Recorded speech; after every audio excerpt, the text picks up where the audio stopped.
Mélissa, Demain dès l'aube, c'est encore un film sur la Révolution. C'est une histoire qui n'est pas fermée. Alors, ce n'est pas un film sur la Révolution. S'il est attaché d'une manière ou d'une autre à la Révolution, c'est plutôt sur les contre-révolutions qui ont lieu en ce moment même, et elles sont nombreuses. C'est un film d'ailleurs, pour revenir avec le sujet, enfin pour connecter avec les sujets qu'on aborde sur le plateau, qui parle aussi du rapport à la police et à la violence policière, mais pas uniquement, qui parle surtout en fait. Pour moi, le sujet phare, c'est l'espoir et la responsabilité qu'on a individuellement collectivement vis-à-vis de l'espoir. Donc vis-à-vis de demain et du projet de société qu'on a ensemble. Alors pour rectifier juste, Demain dès l'aube concourt en ce moment pour les trophées de la francophonie.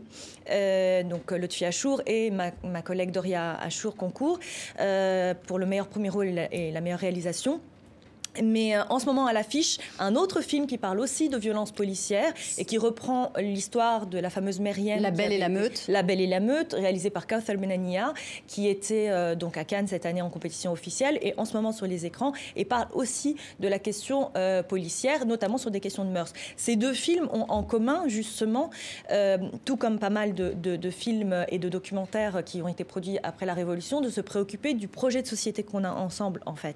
Après évidemment via un artistique, via l'intime pour Demain dès l'aube, via un fait divers et le combat d'une jeune femme pendant une nuit pour porter plainte simplement après avoir été violée par des policiers.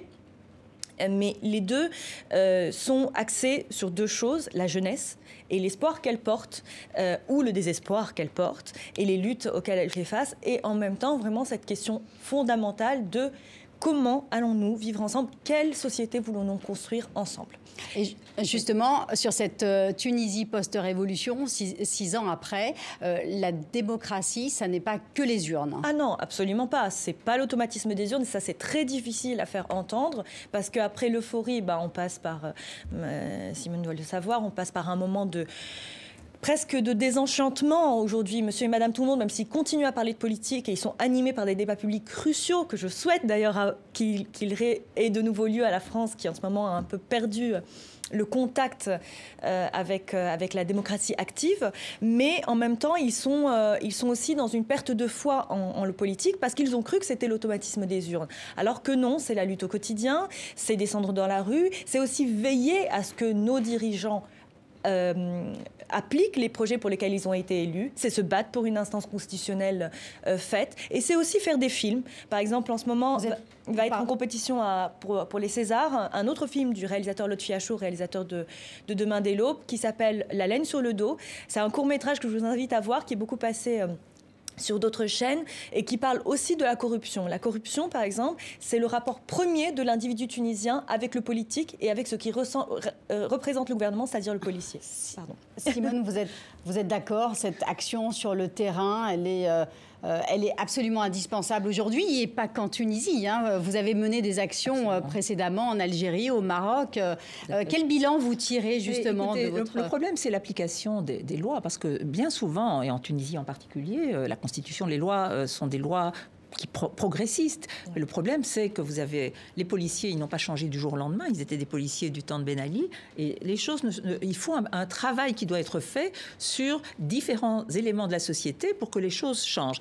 Ce qui est formidable en Tunisie, c'est que vous avez une société civile formidable qui a fait bouger les choses alors que les islamistes sont là et jouent un rôle important dans la société, mais ils n'ont pas pu s'opposer à toute une série d'avancées, et je pense qu'il faut tabler là-dessus et il faut poursuivre ce combat par les élections, mais aussi par un travail de sensibilisation et de mobilisation, et la société civile tunisienne se mobilise de manière extraordinaire, il faut l'encourager, la soutenir.